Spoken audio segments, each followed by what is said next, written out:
Le Julien Muserin, bonjour. Bonjour Monsieur Farkan. Bonjour, Bonjour merci. aux éditeurs. Merci à vous, merci d'être avec nous. Dites-moi, question d'actualité, vous êtes candidat avec Marie-Claude Gouron. Vous dites vouloir rejoindre une équipe municipale avec des allures vert partout. Qu'est-ce que vous voulez incarner, une écologie? Dites-moi un peu, Julien Muserin.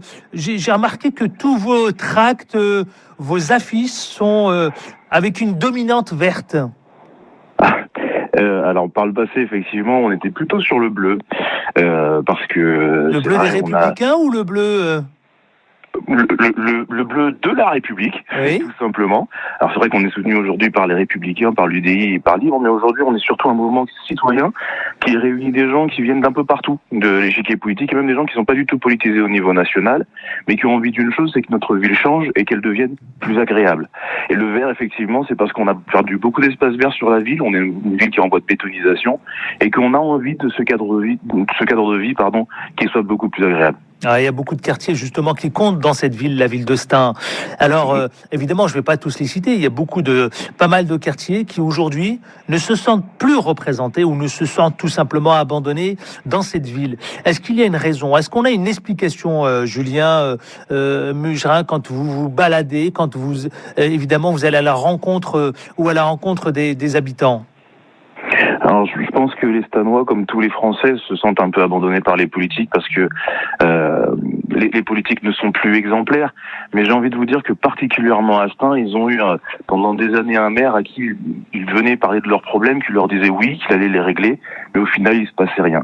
Et ça, évidemment, ça crée de la frustration, ça crée de la déception et un manque de confiance vis-à-vis des hommes politiques. Et tout mon travail aujourd'hui, en tant que candidat à la tête de cette ville, c'est de dire aux gens qu'ils peuvent croire en la politique. On peut changer les choses. On en a les moyens.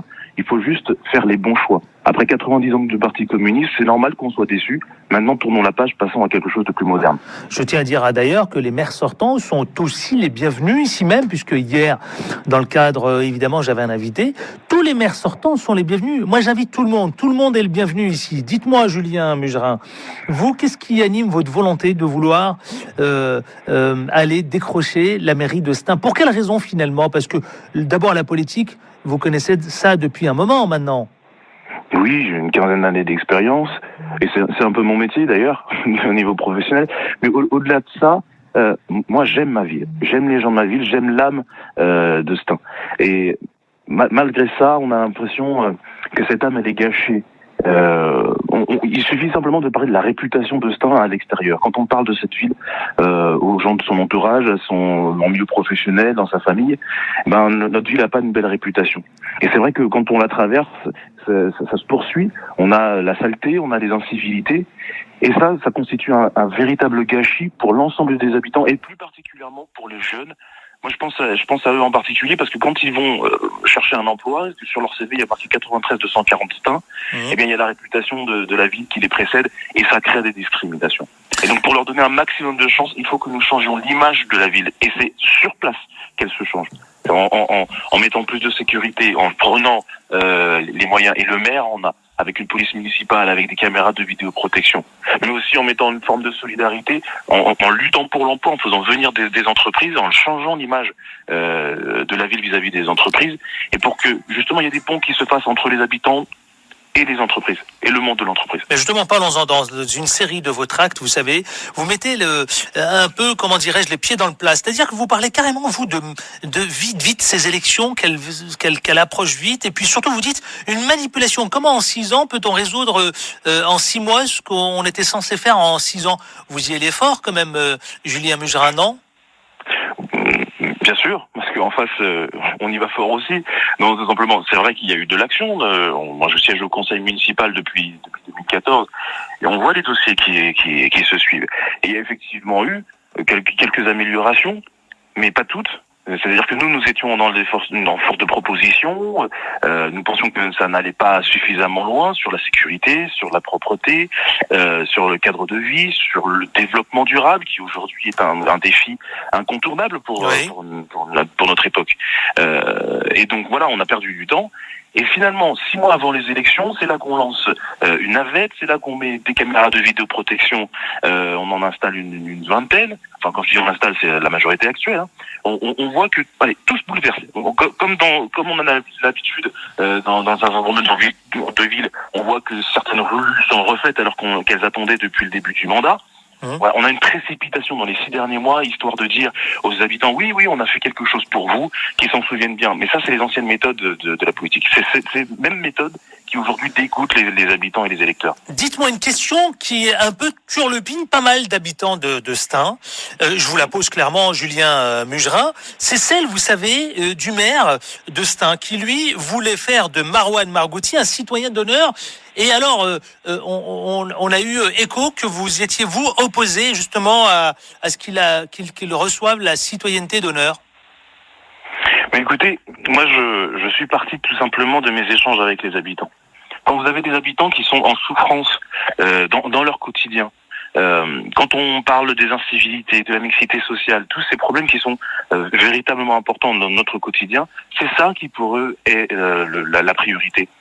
Moi je veux bien qu'on ait un combat sur la Palestine, on peut le partager. Simplement, le maire... Parce que je vous pose la question, elle avait fait l'objet quand même de pas mal de débats. Oui, bien sûr. Mais on avait non seulement Marouane Margouti qui était citoyen d'honneur, mais il était également sur l'hôtel de ville. Les Stanois pensaient que ça faisait trop. Ils veulent qu'on s'occupe de leurs vrais problèmes au quotidien. Et d'ailleurs, c'est au-delà de la compétence du maire.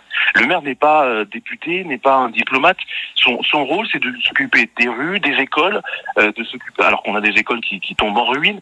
C'est ça aujourd'hui la difficulté. Et moi, l'impression que j'avais, comme beaucoup, c'est que finalement, c'était un miroir aux oubliettes, c'est-à-dire qu'on occupait les gens avec cette question palestinienne pour finalement cacher les échecs de la vie quotidienne, ce sur quoi on attendait véritablement le maire. Vous pensez aujourd'hui que le maire donc de la ville de Stein, Azzedine Taïbi, aujourd'hui comment je veux dire, ma question est très simple. Quel regard posez-vous aujourd'hui sur sa politique actuelle? C'est un système. Un peu comme au Moyen-Âge où on doit, il y a des vassalités où il faut prêter allégeance. Aujourd'hui, on voit que même les associations qui ne lui prêtent pas allégeance se sont mises de côté. Moi, je veux, au contraire, une ville où, voilà, peu importe son origine, peu importe son quartier, peu importe son parcours politique, eh bien, on puisse avoir les mêmes chances et les mêmes soutiens. C'est une forme d'égalité, aussi bien au niveau des agents municipaux, ça se ressent également, ces inégalités. En fait, il utilise la ville comme un outil politique. Et c'est cela que je lui reproche, c'est d'utiliser la ville à des fins politiques, dans son intérêt politique en priorité. Alors bien sûr que le micro reste ouvert aussi à celles et ceux, et puis surtout au maire sortant, s'il le souhaite, il peut tout à fait nous interpeller et venir en parler. Dites-moi, Julien Mugerin, on va tenter de comprendre un petit peu évidemment votre démarche. Et vous êtes candidat, c'est officiel. Vous voulez embarquer donc cette ville dans une série d'enjeux, dans une série de chantiers. Vous parlez de jeunesse, n'est-ce pas, d'école. Vous parlez aussi de comment dirais-je, d'un certain nombre d'irrégularités, de maîtrise de dépenses aussi parfois. Aujourd'hui, s'il y a une priorité à vos yeux, vous retiendrez laquelle? Maître de l'ordre, vous parliez d'irrégularité justement. Ce n'est pas moi qui les édite, c'est la Cour des comptes qui a fait un diagnostic de la ville et qui a relevé un certain nombre de défauts dans la gestion municipale, d'argent qui était gaspillé. D'irrégularité également quand tout à l'heure je vous disais qu'il y avait des inégalités, ça est issu également du rapport de la Cour des comptes. Effectivement, nous dans les premiers mois qui seront ceux de notre mandat, je pense que notre principale énergie, ça va être de mettre de l'ordre dans tout ça. Je vous disais, ça fait plus de 90 ans que le Parti communiste est à la tête de la ville, et j'ai l'impression que certains se sont mis un peu à l'aise. Eh bien, voilà, dans les premiers mois, nous mettrons un peu d'ordre. Ce sera difficile, je pense, mais je crois que les Stanois... Mais quand vous parlez, Julien Mugerin, quand vous parlez d'ordre, qu'est-ce que vous entendez par cela? Parce que souvent, c'est des choses qui reviennent régulièrement. Comme si, par exemple, les maires sortants aujourd'hui ont laissé une espèce d'anarchie s'installer. Ce n'est pas le cas, il y a aussi des constats. Qu'est-ce que vous entendez par rétablir l'ordre? Je parlais de l'ordre dans la gestion municipale, hein. C'est-à-dire les gabegies qu'on a pu voir. Je prends un exemple tout simplement en termes de gestion du personnel. On a vu qu'on gaspille 7,2 millions d'euros par an par manque de gestion, qu'on n'a pas de maîtrise du foncier, qu'on n'a pas de maîtrise du patrimoine, qu'on n'a pas de maîtrise dans le personnel, que les marchés publics sont passés, mais il y a un manque de maîtrise là aussi. Je pense que tout simplement en se concentrant sur les éléments, sur la gestion municipale, en faisant en sorte que tout soit mis dans l'ordre, qu'on respecte simplement les règles à chaque étape, eh bien je pense qu'on pourra économiser de l'argent. Et cet argent qu'on économisera, on l'utilisera pour le cadre de vie des habitants, on l'utilisera pour la sécurité, on l'utilisera pour remettre en ordre, pour remettre nos écoles en état, parce qu'on a eu quand même des plafonds qui se sont effondrés, des murs qui s'effritent dans les cours d'école. C'est extrêmement grave. On a une ville qui n'est pas dans le 21e siècle, qui a engrangé un retard énorme. Et c'est cela aujourd'hui qu'il faut régler. Qu'il faut régler. Aujourd'hui, parlons du Grand Paris. Grand Paris, Stein et le Grand Paris aujourd'hui. Comment vous voyez les choses? Stein doit prendre toute sa place dans le Grand Paris. J'ai envie de dire que même Stein est la porte d'entrée du Grand Paris. Parce qu'on est à la limite de Sarcelles, de Garges, qui sont pas dans la métropole. Eh bien, il faut effectivement qu'on prenne toute notre place. Aujourd'hui, on a vu que tout nous a échappé. Allez, on a eu un projet d'investissement de la métropole du Grand Paris, un appel au projet auquel on a répondu, qui est une installation totale. Et ça, c'est une bonne nouvelle. Mais au-delà de ça, sur la question des transports, tout tourne autour de nous, mais sans nous concerner. Tout nous échappe. Eh bien, il faut que nous prenions toute notre place dans cette modernité. Je pense également aux Jeux Olympiques, où on a même la petite ville de Duny à côté de nous qui reçoit des infrastructures. Saint-Denis, toutes les villes qui nous entourent évoluent, nous rien. Donc il faut qu'on prenne notre place dans cette évolution, qu'on fasse des grands signaux aux différentes institutions pour leur dire qu'on existe et que nous aussi on mérite de réussir. Eh bien, Julien Mugerin, vous êtes également celle qui est à vos côtés aussi, s'appelle Marie-Claude Gouraud, qui vous accompagne dans cette aventure, un binôme pour une mairie, la mairie de Stein. On a bien compris. Merci d'avoir été avec nous ce matin. En 5 secondes, qu'est-ce que vous avez envie de dire aux habitants de Stein ce matin?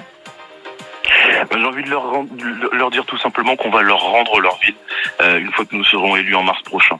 Parce qu'aujourd'hui, c'est une ville qui leur échappe, une ville qui échappe à la modernité. Et cette ville, elle leur appartient. Elle n'appartient pas à un parti politique ou à un petit groupe. Elle appartient à tous les Stanois. Eh bien, nous allons leur rendre en changeant de système. Eh bien, vous savez, on va continuer de suivre évidemment tout cela avec beaucoup d'attention. Merci. Vous reviendrez certainement ici même pour en parler, Julien Mugerin. Merci. Avec plaisir. 8h15, nous allons marquer une courte pause et on va retrouver un autre candidat.